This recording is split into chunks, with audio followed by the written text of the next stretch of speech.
Our dear viewers, you are most welcome to Triple Blessing Church with Pastor David Mukisa, located at Luganda, Kawuku, as you're stopping going to the airport. We have our services on Sunday from 7 a.m. to exactly 9 a.m. That is English service. Then we have our Ghana service that begins exactly 9 a.m. to 1 p.m. Come and join us, come and pray with us. We shall be very grateful and you will be blessed. We have our mini service that is ever there on Wednesday of every week, beginning from 5 p.m. to 8 p.m. Come and pray with us within our midweek service. We have other services like the miracle service that is on the first Sunday of the month. It runs from 3 p.m. to exactly 8 p.m. We have our night prayer that is the all overnight worshiping God and praising the living God. A service that is there every last Friday of the month. It begins from exactly 6 p.m. to 6 a.m. The whole overnight worshiping of God. That is last Friday of the month. Don't forget to subscribe to our YouTube channel, like us on Facebook, and follow us on Twitter and then Instagram. Please, God bless you. See the beauty of worshiping God at Triple Blessing Church. God loves you. Thank you. Luke chapter 1. From verses 26. Awo mwensi ogw'omukaaga malayika Gaburiyeri n'atuuka Katonda mu kibuga eky'e Galiraaya erinnya lyakyo Nazaaleesi. Ngenda kusoma omukuluza ajja kukunula bye nsomye.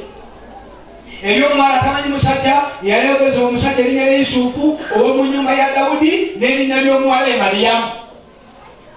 Olunyiriro lwa 28. Awo n'ayingira omumwe n'agamba nti mirembe gwe aweereddwa nnyo ekisa, Mukama ali naawe. Naye neeraliikirira ekigambo ekyo n'alowooza okulamusa okwo bwe kuli.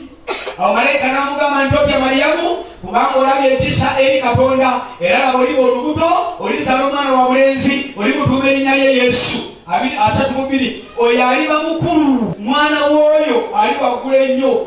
Era Mukama Katonda ali mu Entebbe ya Dawudi jjajjaawe, era anaafuganga ennyumba ya Yakobo emirembe n'emirembe, so obwakabaka bwe tebuligwawo. 34. Awo Mariyamu n'agamba malayika nti kiriba kiti ekyo, kubanga nze simanyi musajja.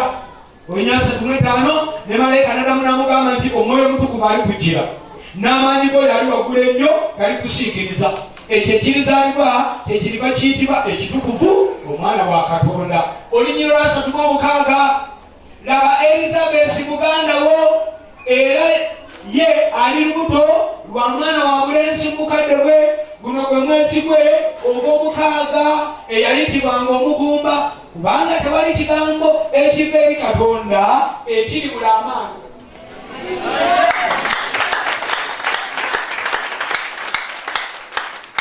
Ebigambo bisatu mpunzike nji. 3 words that come from the song. Ekisooka first and foremost, mu kaseera k'olimu, in the time that you walk, ogenda kuza abaana ku ssomero, you are taking part the students. Olina amabanja g'okusasula. You still have the school. Abalala oteekateeka amaka. You are preparing the way. Weetagayo okukyalirwa. You need a business. Nga si bakikaakyo.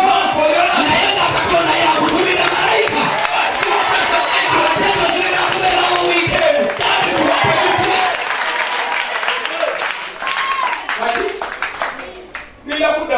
I'm going to repeat it. I repeat my speech. Zinamu chedokete. Was made to record the president to make a speech. From that side. He said that we, the nation of Uganda, we need one president. Interpreted. We need another president. He said. I repeat my speech. I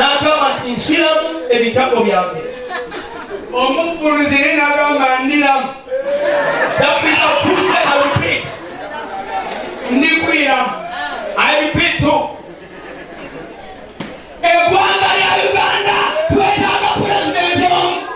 The country of Uganda.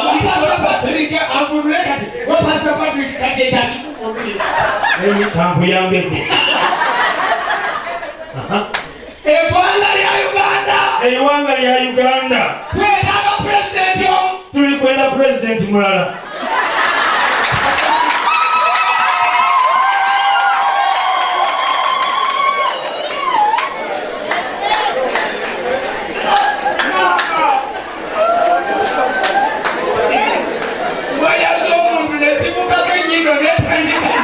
Somebody else is precious.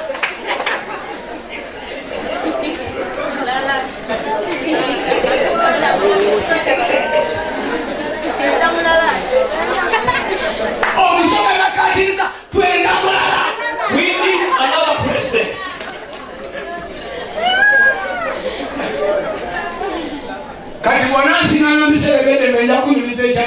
When you find my free time, now I repeat.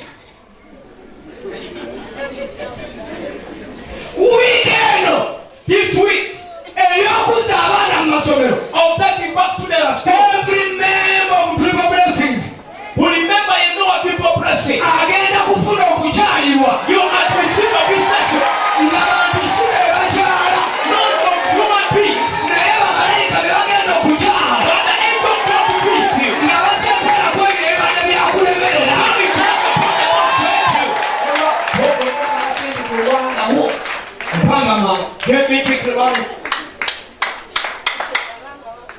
njogera I speak. buli memba n'abatazze And those who cannot. wiikeendo This week, wagenda kubeerawo okukyalibwa there's gonna be the business. malayika agenda kukyala The angel is going to reach. nga sekola ku biri ebibadde byakulema That's what the prophet meant you. waliwo ebyakulema They are those that fed you. abazadde badde mutandise negotiations n'abaana Parents who have started negotiating with the kids. bwenga mumaze siniya 4 Because you are done with senior four. sooka otuuleko Please, you can keep the get seated. n'owekyomusanvu amalokola PLE We take that one of P7 to complete PLE. eyo negotiation y'abantu That is unhuman negotiation. kubanga era ne mariyamu Because even an angel yali alina negotiation nga waliwo akwana has a negotiation for somebody that dated her. yosefu buli naku akeera kwana Joseph every morning could go to bed. yosefu ng'akyakwana When Joseph was still dating, ate gwakwana ava mu lyo lw'abakabona the one was being dated comes from the lineage of the priesthood. ate ne yosefu naye yennyini mutuukirivu And Joseph too is a righteous man. njagala olabe okukwana okuli awo See olikwana that type of dating if you are expert in it. ole Glory. mariyamu agira mu veero Angel comes into the veil. mariyamu Mary. ne yosefu naye nagira mu gandu Also Joseph comes into the garden.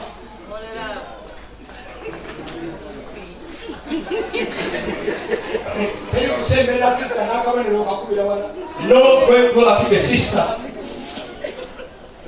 ng'omala okuba akabonero after making a clothes. mariyamu naye neyeewumbi And also Mary humbles herself. eri mundalabe ebata nebeewubirira wala Inside the Lord is clean, but they are just a distance. malayika n'ayingira Angel came in.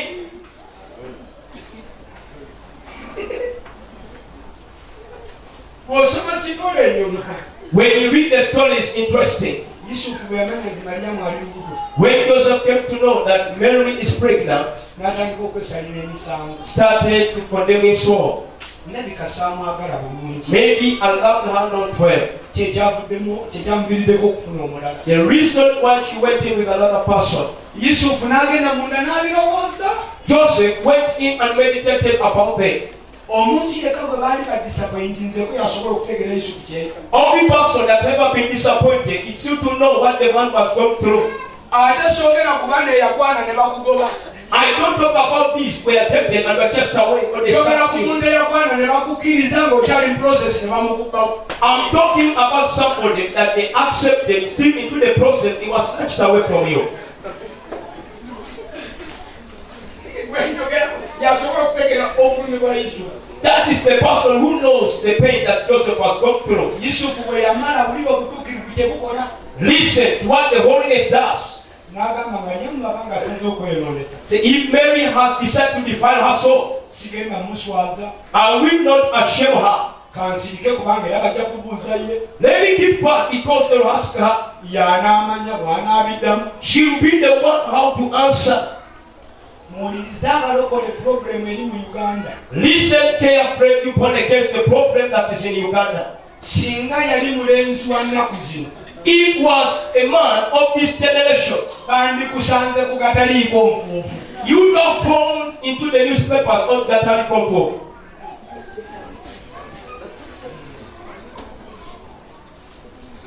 Yusufu ng'akyabanga malayika ng'era atuse ne malayika oyo yaliko okujooka. This angel disturbed as Joseph was so planning. Gwamaze okutwala omukazi w'abaana. How already taken someone's wife. Ate kati atuuse. Then you are back. Yusufu Joseph, toja kutwala mukazi wo. fear not take your wife. Tewalina. The pregnancy has. Gwamwoyo mutukuvu. Belongs to the Holy Spirit. Yusufu n'abuuza n'amanya ntya. Joseph asked, how will I come to Ne them? malayika nze n'amutaddemu. I'm an angel impregnated her.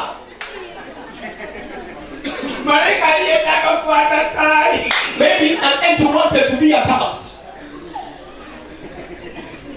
Kubanga kati Yusufu yagenda okulabirira. Now was Joseph to take care of the pregnancy.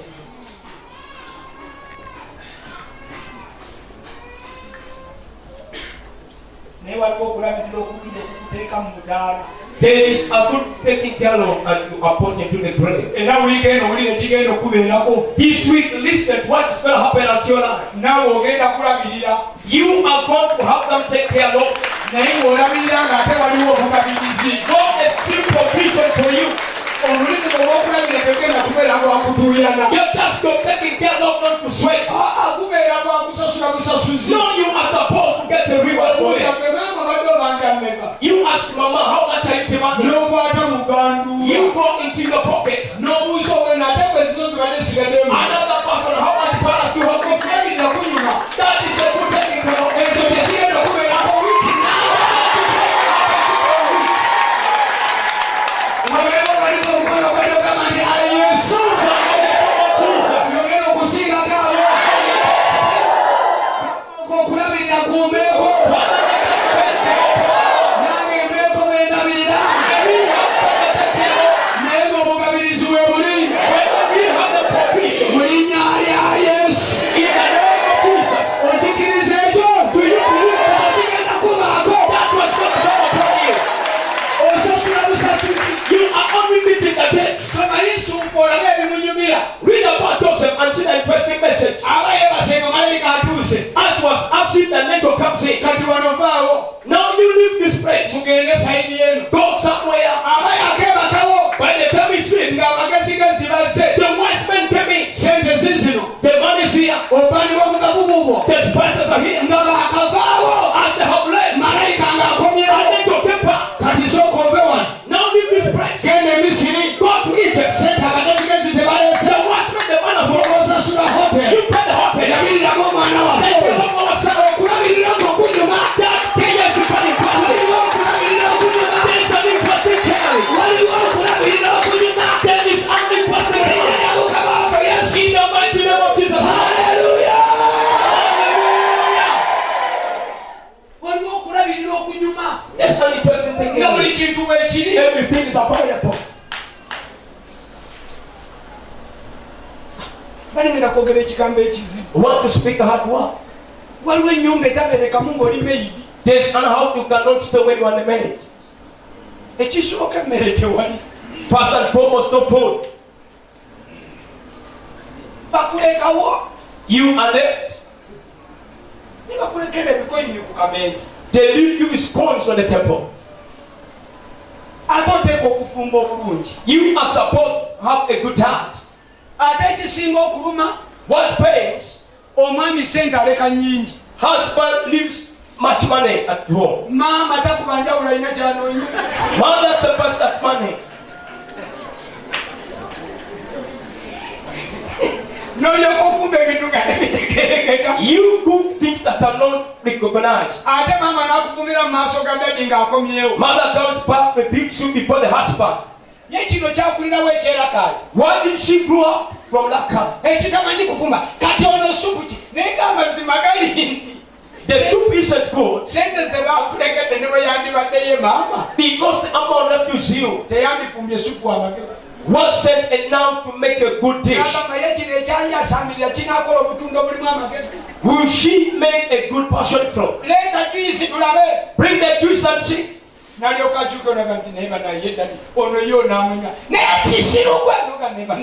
will you tap you the teachings? No way you can defend your soul.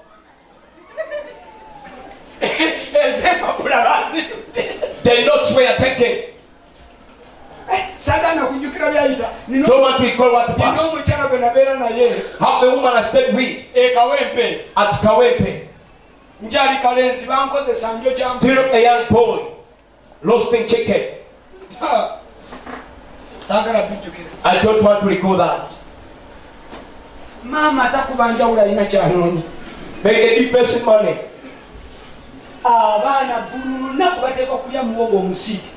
Every day, kids are supposed to eat fried cassava.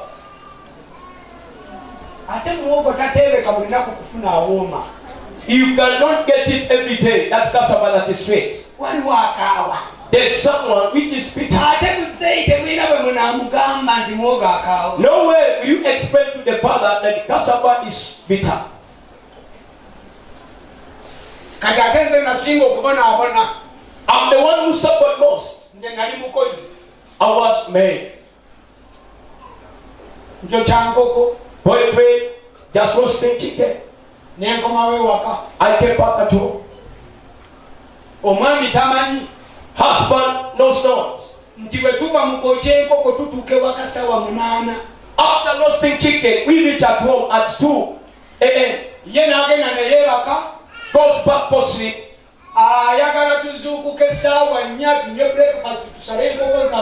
He wants us to wake up at 8. From there we look, we cut the chicken. After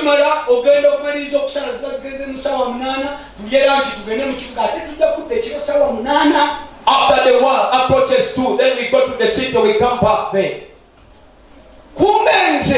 Yet they used to wake me up at 5. I took people, the students who are going to school, but my work, that one wasn't inclusive. By the time it came morning, I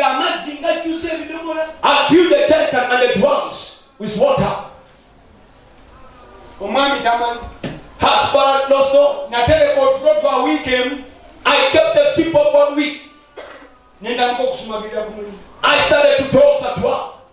As was approaching, stay now when I'm busy at the roasting chicken. I don't talk again. When the head is just going away.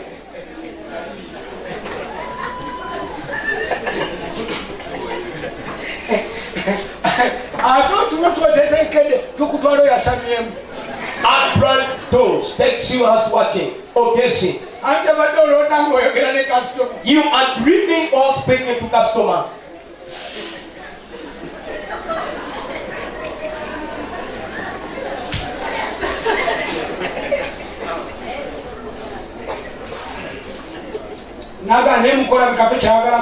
Said, maybe no, you don't want to work. And that time, no, that time does need to be beaten seriously. Because he had 2 wives. I used to stop the young one. Then the first one was born from at home.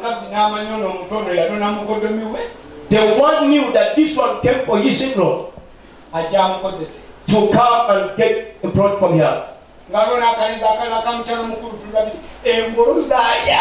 We were really punished seriously. They did all things to me. I don't want to say some out. I was denied to enter the toilet at home.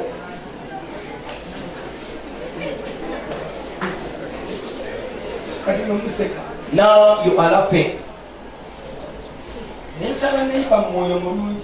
In a good spirit, I asked the neighbor. Neighbor nakkiriza. Neighbor permitted me. Ngendeko mu I used his toilet. ate tebamugamba nesakimanyi. What they told her, I did not know. Olunaku omwami lwe yali aneetaaga okuntuma. They the husband wanted me to send me. Ate omukyalo yayogera ne neighbor n'ansibira mu toilet. The wife spoke to the neighbor and locked me in the toilet. Omusajja n'annoonya nga sirabika. The man sought for me when I'm nowhere to be found. Omukazi n'amugamba bw'atyo bw'akola bulijjo ne bw'oba tolingo tumunoonya katali. Wife told him that is his doing. We think for him when we are not here, nowhere to be found. Oluvannyuma nga ddiro emaze okuyitamu banzibula. After the deed, I was open. Omusajja n'andabako n'aŋŋamba nti emirimu laki ogikoyereza. Man looked at me and said, maybe I won't this work. But I really wanted to work. I had my mother take care of. Nali nina mama wangu okulabirira. Nga n'ebibonyoobonyo ebyo byonna n'empitamu. The tribulations I used to go through. Nkolera siringi 5 Working for 500 shillings. Bamba transport ankola Kampala. Was given transport to Kampala. Tebamba ngomyewo. No transport to come back home. Ekiro nga ninnyako emmotoka siringi 2 ku bitaano byange. At night I could post to 100 from my 500. Bwe ntuuka e Kawempe. When I reached Kawempe, Kutaano. 5 miles. Nenywako caayi agalimu sukali abeera wa 10. I took tea without sugar that costed 100 shillings. Oyagala owa sukali abeera wa 2. If you wanted that hot sugar, costed 200. Ne muwogo omufumbe wa 10. And cooked cassava for 200. Nenzira ewaka. I went back home. Omusajja ky'atamanyi. What the man didn't know, Nti luumu gye nsulamu. that the room I was staying in, Omupaliso gwe bampa teguliiko lugoye. the mattress I had no cover. Bugenda okujja ku makya. Reaching morning, Omutokoli. okay, Design weetaaga tutwala. that we spoke.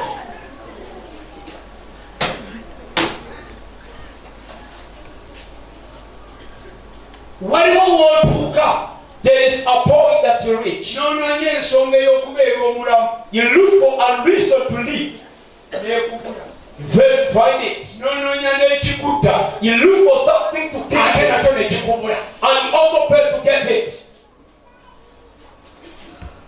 Naye Katonda omukozi w'ebyamagero. But God, the miracle worker, Ng'okyali mu mbeera efaanana bw'etyo. as you still such a situation, Babuuza ebibuuzo by'otalina kyakuddamu. asking you questions without an answer. Nga beerabidde bakubuuza naawe kati weebuuza. They forget. They ask you why you ask. Malayika n'alyoka ayingirawo. And angel comes in. Gamba malayika n'alyoka ayingirawo. Then an angel gets in. Awo malayika w'ayingirira. That is the point. An angel comes in. Olwaleero naze kugumya omuntu. Let them to spend something. Ababeera eraliikiridde. You are troubled. Nga tokyalaba wakugwayo. You see nowhere to pay. Malayika ajja. An angel's coming. Nakukiddamu tekiwulire bulungi. I repeat it for you. Malayika ajja. An angel's coming. Olwaleero ekyandeese wano. And might come here tonight. Malayika tagenda kwenyinyala kayumba. Angel will never get rid of your house. Waliwo akakiwulire kyendogedde. Somebody have not had it. Eyo gy'osula. Where you reside. Abooluganda gye batayagala kujja. Where brother do want to come. Eyo malayika gy'agenda okujja. That is the place where angel comes. Waliko omukono gw'omuganga gamba gye. Kyogera ogwokubiri. Another time. Kyogera n'omulundi ogwokusatu. The second time. Wama kireekaano ogwokuna. Something that was done. Kyogera ogwokutaano. You shall be the people's time. Yogera ogwomukaaga. That thing's time. Wama yogera naddala ogwomusanvu. Now that's a basic time.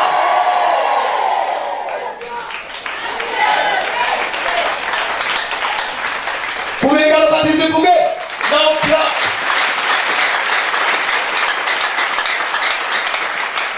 Malayika n'ayingirawo. And angel came in. Waliwo ebigambo malayika byogera nga tebifaanagana naawe. Yes, someone said angel speaks when I told you. Naye baweereddwa omukisa. Somebody blessed. Oli mutuukirivu nnyo. You are holy. Mukama akusanyukidde. God is pleased with you. Naye nga nawe omanyi ennaku bbiri eziise kye wakoze abantu babafunye. When we know 2 days, and we Malayika byayogera. know the angel matters. Tebikwatagana na bulamu bw'oyitamu. They are not looking Katonda bwati bwe yakula. This one God grew up. Katonda tatunula woli. Considers what you Katonda atunula gy'olaga. considers your way to go. Somebody have one more. Watudde wano ku Tripple Katonda When you are seated at Tripple, God considers you. wano watudde ku kituuti si walaba. At this part where you are sitting, Ebyo ebitenti by'olimu Katonda si byalaba. God sees not the tent you are sitting. Triple blessings. Katonda yatandika okutulabira mu kanisa ewedde okuzimba ebiwujjo nga byewuuba. Father, see us into the top buildings of the past. When the doors are moving around, Eyo Katonda gy'atulabira. that is the point that God is seeing us. Bagenda kubeetama buli lunaku nga babalaba amaddiiro gaabwe. Buli lunaku bagenda okugenda mu nnyumba yaabwe. That was it. Oyingira waabwe. You are seeing the horse. Abaali bakukyaba kigenda baluma. Those heads is going to pay them. Bajja kubanga bali ku TV. As they're watching the TV, Bakyusa channel reservation TV. Kubanga baluma Yesu. Jesus. Bagamba They say no. jjako TV y'abalokole. Switch off the TV for born again. Teekako UBC. Switch to UBC. Bagenda okutuuka ku UBC. By the time they switch to UBC, Nga gwaliyo you are the very person there. ng'enkuba bwetonya. As the wind rings, Ensige zaffa ne zimera. Ekisa kya Yesu kyekyantomera. Bwe kutereera ogamba kyekyambisa.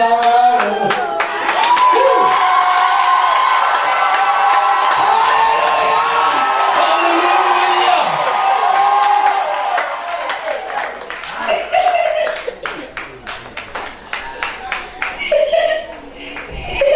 Ne bagamba abasibe tuva okulaba eri. I know those people who have seen the other church.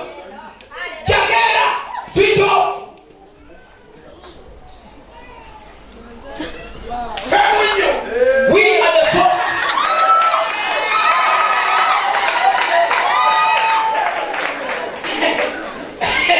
Bagenda okukyusa. When they tune to another station, Yeyo. the same program.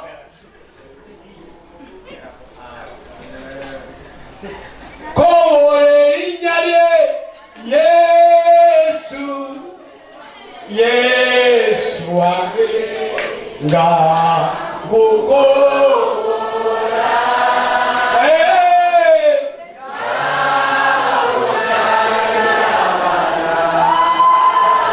Yimba nange. Nega ajjako. Please switch off. Switch off.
Amaluwa.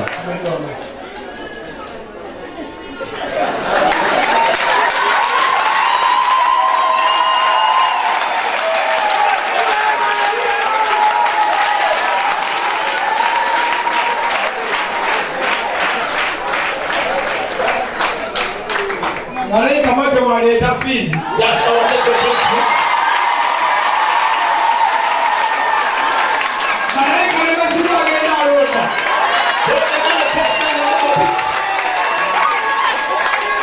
Tugende wamu amajira tudde. Let's go where the Lord sits.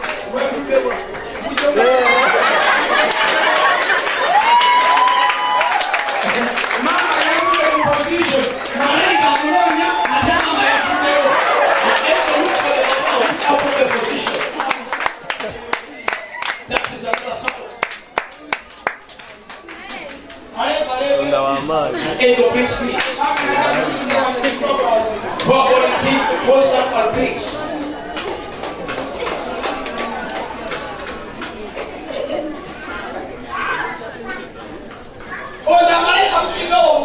You see, the angels are taller than he.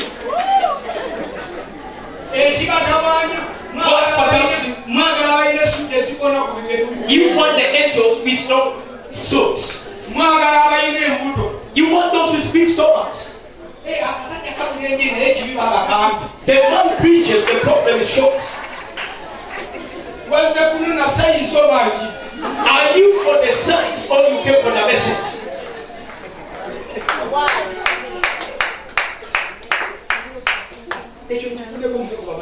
Last week it was alone. That how the angels are going to be.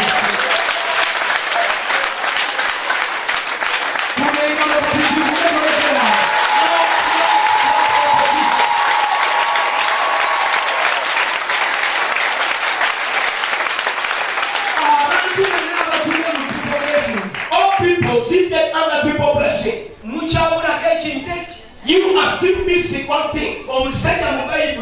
A man in the Bible. Ask Jesus, what am I still missing? He was told his was difficult. He went proper. What you people still missing is what? You have not yet come to know where. The book of the anointing that you get. And how much people come from here? But you come to know that. You are the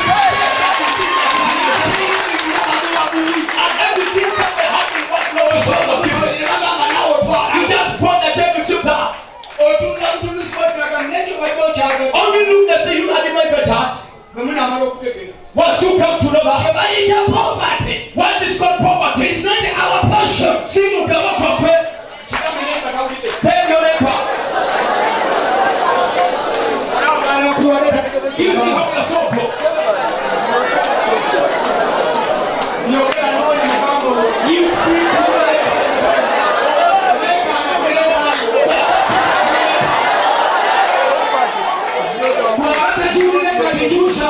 no, tell the people that you have the promise is not in my portion. Someone is supposed to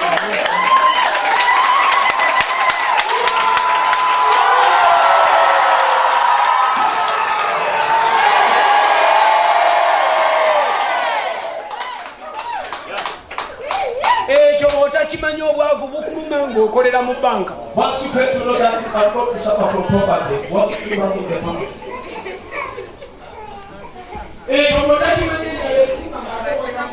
If you get to know that you are going to starve and at the same time you are working in the restaurant,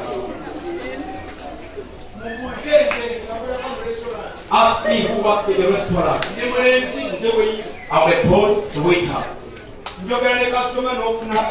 I speak to the customer and you get appetite to eat.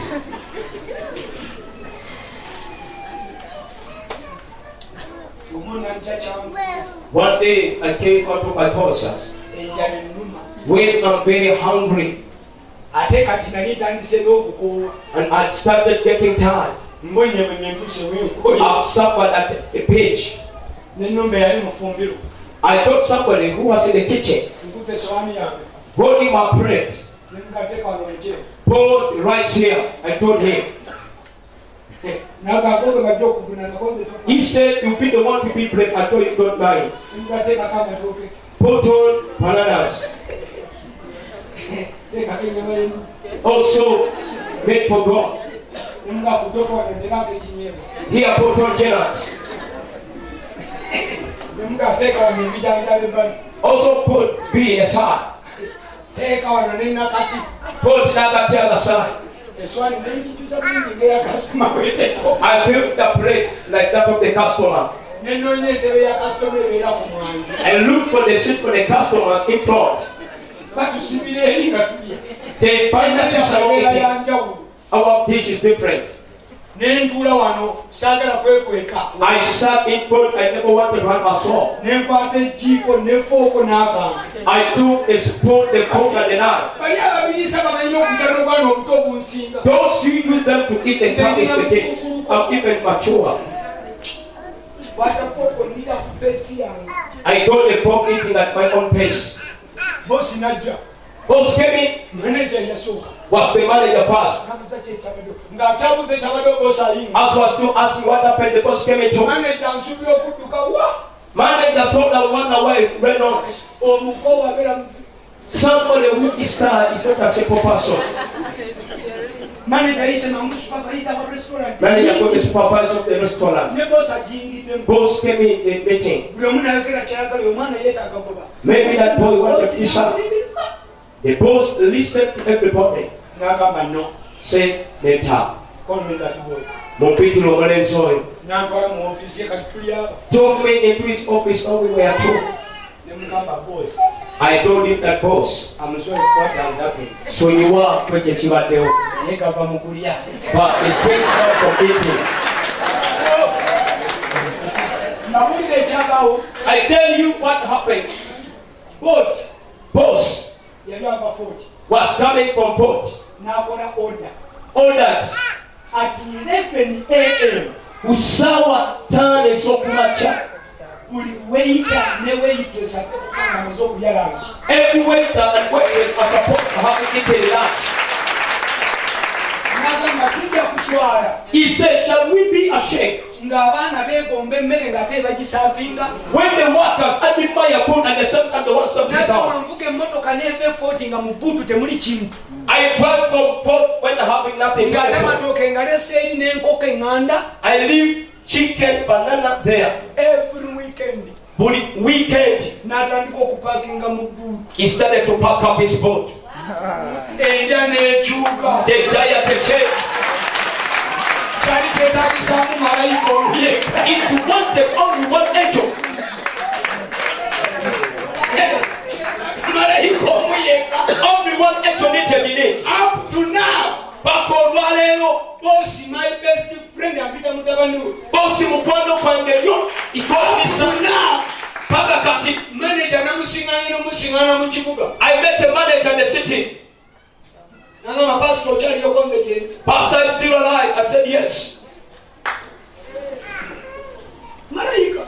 An angel, Weewaayo nga saddaaka oba bakukuba. you sacrifice yourself as a sacrifice. Naawe ekigenda okukyusa famire yo. What is to transform your family to? Oteekwa okwewaayo nga saddaaka. You are supposed to sacrifice yourself as a sacrifice. Bwe kiba kitwala kusaba ogenda kusaba. When it takes prayer, you are going to do Bwe it. kiba kitwala kusiiba ogenda kusiiba. Or it requires you to fast, you are Bwe going to kiba fast. kitwala kusala kagwa okole embaga ey'okukkiriza nga keeki kugenda kubeera mugaati. Ekyo ky'oba okola. Or you take pains, you make the wedding when the guests going to be Oyagala okulondolera abalala bagenda kuyita abagonda. after having a blessing, other people are going to have a simple wedding. Ogenda kuteekera lisiko genda China nga talina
In the story of Mary, who has ever slept with a metal?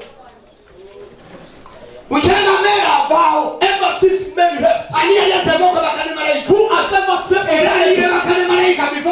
who slept with an angel before Mary? Don't say that's never happened to us. That was not the initiative here.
You know I'm a Luganda. What is Luganda? Oh, Luganda church.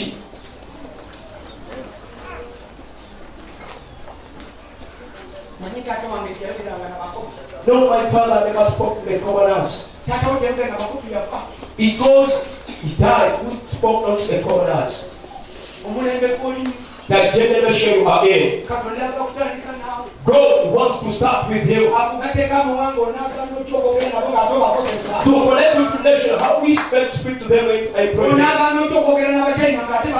How we speak the Chinese that are your past.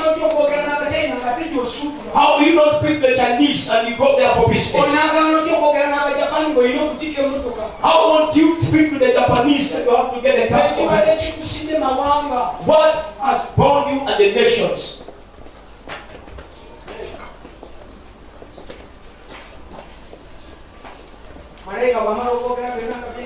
After an angel speaks out of the thing of her spoken, an angel, Mary spoke out the question. Said, God, all things. Mazima, Biba Kigambo Ekiva Katonda. Mawulire malungi. But how shall they come to pass? Everybody, that's the same question you have here. Pastor, I know I'm a woman. I'm supposed to get married. But how will it come to pass? The angel of God spoke to her. And this time not I to be her. The Holy Spirit will be the one to come. Don't look at Mukisa again. I can even disappear tomorrow. Nature is on fire. There's somebody is going to come to you.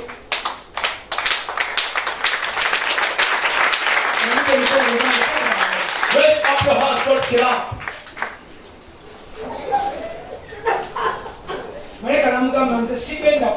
An angel spoke to her, I will not be her.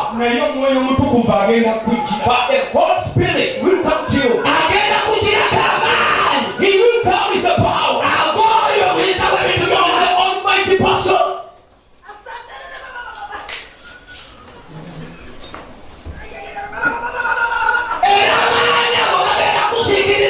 And that power is to overshadow you.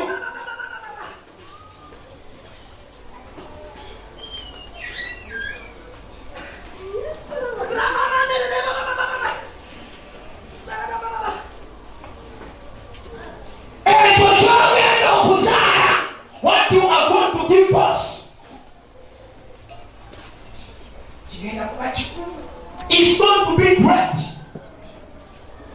You are delayed just because of what you're going to give us to.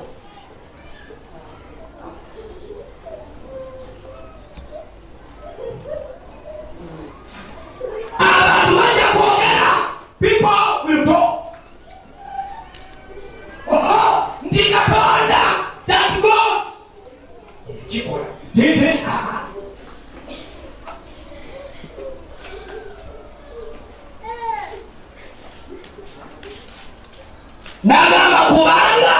She said because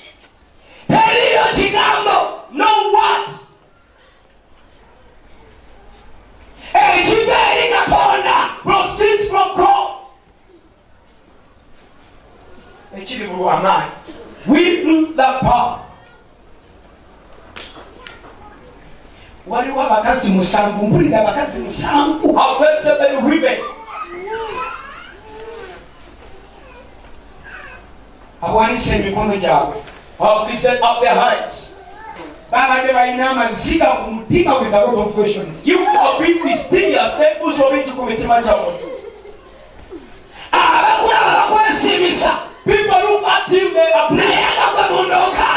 Inside you are shedding tears. That says the Lord. The divine powers. The spirit of Jesus. Because of the prayer.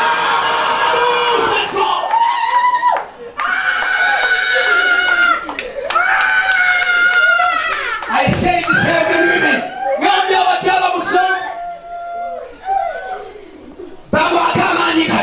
They are receiving the power now.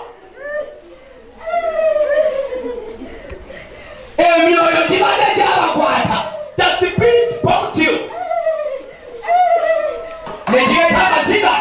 They left tears. They brought sorrow. But the spirit of God is coming to you. The power of the Almighty Pastor to overshadow you. Let something be done in soul. That surpasses your understanding. Cause no one proceeds from God. Shall better have the power. And tonight I speak. Don't think to be poor. That was the decision of the devil. Your blessing was already delivered. Oh my goodness. Raise up your hands. Close your eyes of the power.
spirit of poverty hijacked you.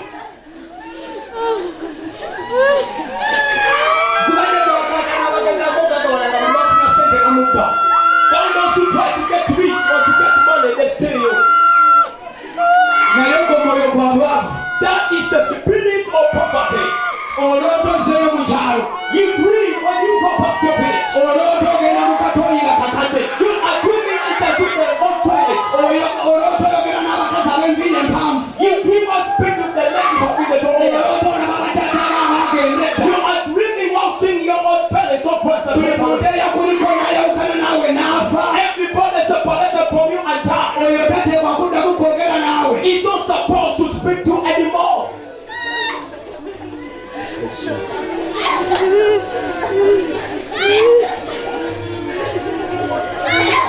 Yafa is already dead. But you were in good luck with him.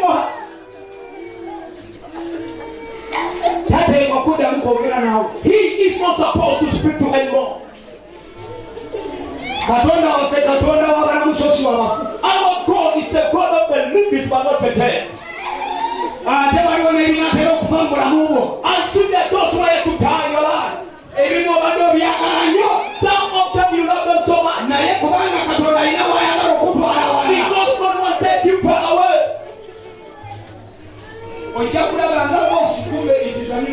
You are going to take it and not saying I'm taking quiet here.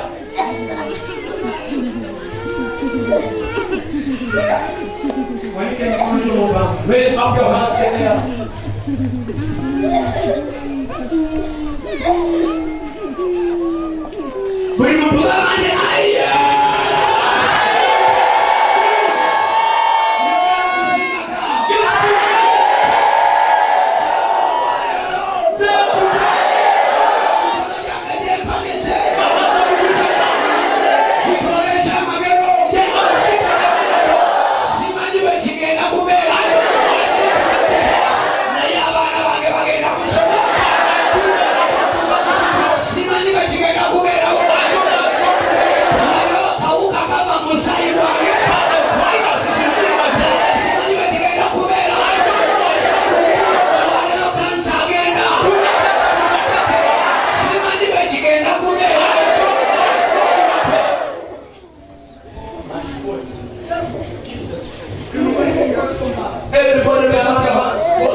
Now, somebody they examined when your blood is positive. No, and somebody that was checking you are cancer positive. No, and the one they examined you, hepatitis B. You have hepatitis B.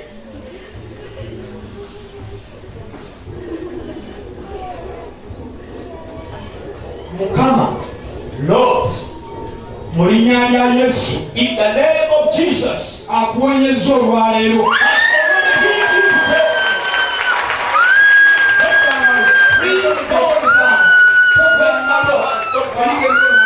Raise up your hands.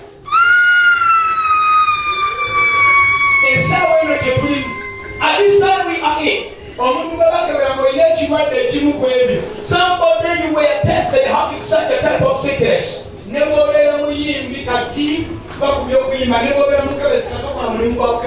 are a singer and usher in everything that you are doing. Taking your concern, close your eyes. Let everybody be handed to God. He's the one who brought the heaven. That says the Lord. A pastor tested positive HIV. A person who was tested having hepatitis B. A person that was tested having cancer. God has hit you tonight. How not all you to clap here? Because we are in a healing moment. Not for clapping. And those who are clapping, no, they are not sick but exciting. waliwo abantu abatasobola kusiibwa kubanga bali ku ddagala. Yeah, some people cannot fast because they're on medicine. Waliwo omuntu wa famire yabonaabona nga balina sente nnyingi nga Katonda yekka asobola omuyamba. Your family members suffering, they are rich, but only God who can hope. Era Katonda gwe yanonayo. You are the person that the Lord chose. Akukozese To use you otuuse okuwonyezebwa ku bafamire members. to put healing upon your family members. Otwale obulokozi gye bali. You extend salvation to them. Emikono egy'omwo giwanise mu bbanga. As you put up your hands, Nsabye olwaleero I pray today, amafuta gayitire ku gwe. the anointing to channel with you, Gasisinkane abafamire yo bonna. to encounter all your family members. Ababadde bawakanya enjiri. Those who are protesting the gospel, Abatakkiriza. the unbelievers, Abatabitegeera. those who do not understand it. Malayika bakyali. The angel to visit them. Omwoyo omutukuvu abatuddeko. Holy Spirit to approach them. Amaanyi g'omuyinza w'ebintu by'abasiiga. The power of the Almighty Man to overshadow them. Bwe banaamala okufuna ekyamagero. Once they partake a miracle, Bakkirize to believe nti Katonda that your God ye yabakoledde. worked for them. Mu linnya lya Yesu In the Kristo. name of Jesus, Mwana wa Katonda omulamu. Son of the living God. Kati bw'oba osobola oba okubira engalo If you mu want Yesu. to clap for Jesus, shout it for Jesus. Healing has already come. It has gone far in the village.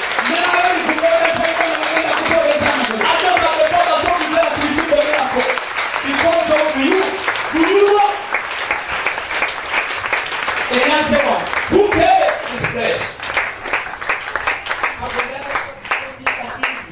God must extend his healing. God must enlarge his miracles surpassing our limit.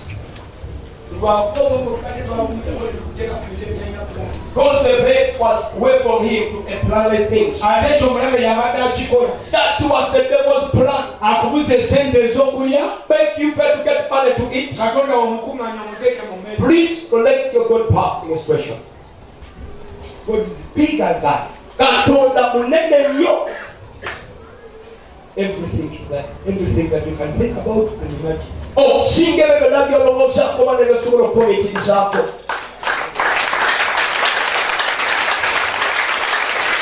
He can supply Katonda asobola okugabirira according to his riches, okusinziira ku bugata bwe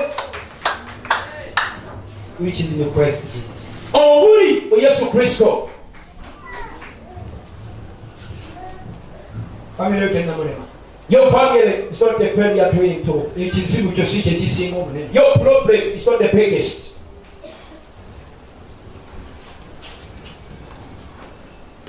Ayagala kugenda naawe. He wants to go with you. And it is today. Era lwaleero Omulinako wetuulatuula. if you have somewhere to sit, you can get seated. Bw'omala okutula wanika emikono gyo gyombi mu bbanga. After sitting down, you raise up all your hands in the air.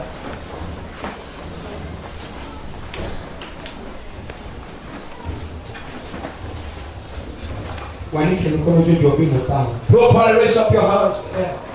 Obeera mu kyaki, enkiika z'oli mu kyaki saayo amatu owulire. Don't take concern all the minutes you come to church. Zibiriza amaaso kasita otunire obeera kuba. Close your eyes, good enough, you sit there, shall be not go down. Katonda bw'enyimira mu maaso bulijjo n'empeereza nga bw'oyomera. God always has stand before and serve the enemies. Bano be bakazi n'abasajja abazze. These are the gents and the women who have come. Abeetaaga okuwonyezebwa bawe okuwonyezebwa kati. Those who need healing, give it to them today. Abeetaaga omukisa gwa ssente bawe omukisa gwa ssente kati.